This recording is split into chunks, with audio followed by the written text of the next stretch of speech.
lot of the lines of a wooden boat still. At the same time, they were going to aluminum masts, and the sailboat racing and sailboat cruising also was changing dramatically. Over the years, the requirement of having been designed before 1970 led to the Plastic Classic getting smaller because these boats were just plain not being used anymore. And so I unilaterally, 6 or 8 years ago, changed it to boats that are 25 years, period. Which is interesting. We originally started the Plastic Classic, myself, a fellow by the name of Don Waldeer, who's still running around up at the Paradise Cay Yacht Club. He had a Gladiator. He was the leader of the Gladiator fleet. I was the leader of the Islander Bahama fleet. A couple of other people, Mike Sheets, Mike Muller, my perpetual boat partner, Johnny Lincoln, a couple of other people. We were all sitting around at the Golden Gate Yacht Club, the old Golden Gate Yacht Club, and bemoaning the fact that while we were having good fun at the YRA racing level, we had a fleet of 7 or 8 boats at the time. We never got invited to the, shall we say, fun regattas, like the Big Daddy and that, because we were old and slow. The regatta would be over and we'd still be out there sailing, you know. So I mean, it was understandable in retrospect. But anyway, we were pissing and moaning and talking about this at great length and at great booze. And you know how it happens when you get a snoot full, you eventually come up with a brilliant idea. And ours was a regatta for just these boats. And I was, at that time, I was, and several of the other people were involved in the Half Moon Bay Yacht Club. I was their first ever race committee chairman. And I thought, well, what a great way to promote the club. And they went along with it. That's another political story, but I'll leave that out. And we ran the first regatta at the ramp down the block. Seemed like asking people to sail down the coast to Half Moon Bay for a regatta was kind of out of the question. So anyway, we had 50 or 60 boats signed up, and quite a few in the Concourse d'Elegance. Well, the Concourse is something that's pretty much unique to the Plastic Classic. Nobody else has got one. They usually have regattas or they have Concourse d'Elegances, but they don't have both. Well, we have the Concourse d'Elegance, and thank God we did have one, because at the first regatta there was no wind, so we couldn't give out any trophies for racing. But we had a mild representation of very pretty boats that came to the Concourse, and so we could give out all those awards. The young lady, Carol Doda, assisted myself, and my girlfriend at the time, Joyce James, was a bit of a theatrical person, and she knew Carol and a lot of the local people of that ilk from the boarding house days and that kind of thing. So, yeah, Carol came over and really, took over the show. She was wonderful. But that was it. She never did any more than that. Just came and gave out the trophies, and I tell you, it's fun to work with somebody that's used to being on stage all the time, because they're so much swifter. You say something, they're on it. They don't let you sit there and just looking out at the stars. Anyway, we had the first one, and then the second one was here. It got here because I had started the first ever race committee at the Bayview.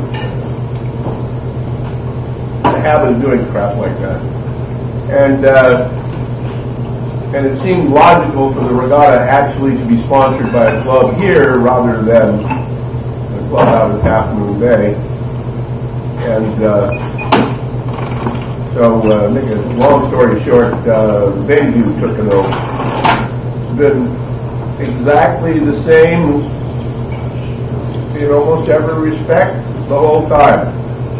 The famous Mark T came up, I don't know, it must have been the third or fourth year, when again, the same Joyce James decided to, we put a large concrete float out there. The concrete float is still up the creek, and they went out there and had a bit of a party, and as Joyce was wont to do, they consumed a fair amount of alcohol, which we, provided them gratis, and they rewarded the people coming around the mark by displaying some of their womanly treasures.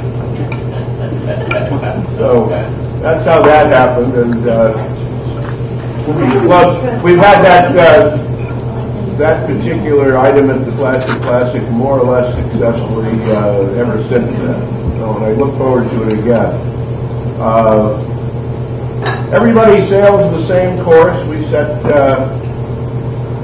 it's a 10.5-mile course pretty much, and then at the end of the race, even though they start in different divisions, and we usually have 9 or 10 separate sailboat divisions, separate starts, they all wind up going around the same course, and so we then do some number crunching and come up with the fastest boat of the day. We go to the concourse and we look at which is the nicest to single hand, which boat is has the nicest interior, and which one, I always make the joke that which is the one that nobody spent any money on because it's stock, and that means stock now means you haven't done anything to it in 40 years. A lot of those boats, in another 40 years, they're still going to be perfect. That's what the hoo-ha is. The boats that were getting invited to those original hot shot regattas, the reason we started the Plastic Classic, are now 25 and 30-year-old boats, and they're experiencing the same loss of fleet size and stature, and the new boats out there can blow your doors off any day they want, So they now feel what it's like to have been an old Plastic Classic when they showed up, huh? Got back on them. Anyway, that also means we have more boats down at the Plastic Classic. We average about 60 boats a year. How old is the oldest one? The oldest we ever have usually is about 1963, 62. Some old ones out there, when they built them then, they were made out of so much fiberglass, you could make 3 boats out of what they made 1 out of. They were slow. The newer boats are way, way, way faster. Way faster. I don't know that they're much more comfortable. Some of them look awfully lot like the inside of the refrigerator. Of course, that was the joke, the kind of jokes we made when we were wooden boat owners. Who wants to go riding around on a Tupperware boat? Well, Tupperware boats, don't leak, by and large. Until you've had a wooden boat leak underneath you all afternoon, it's like, now I see how this works. And wooden boats dissolve in water. Fiberglass boats don't do anything. They just sit there. So, anybody that's got a Plastic Classic, drag it out for the Plastic Classic. I know it'll work. What did I have here? I had a couple of things. Marty, I talked about that. One of the interesting Plastic Classics was I got down here at 10 in the morning and I could not see the Santa Fe Pier due to the fog. One of those really foggy days on the bay, like when you crash into the Busan and the Tower D. You couldn't see anything. And there were people were on the radio, and I knew there was boats out there, and the fog cleared, and there were Plastic Classic boats all over out there, all coming this way, and they all got here. That was a good one. Hawk. We had Shantung and Hawk, or Mary Buckman's boat, 2 of the prettiest boats I've ever seen. I'm afraid to go on either of them for fear that I said something that ruined it. Any remnants of the Plastic Classic here in the club that we can see? Stuff up on the wall is the 2 trophies for the fastest and the prettiest boats. That's the first ever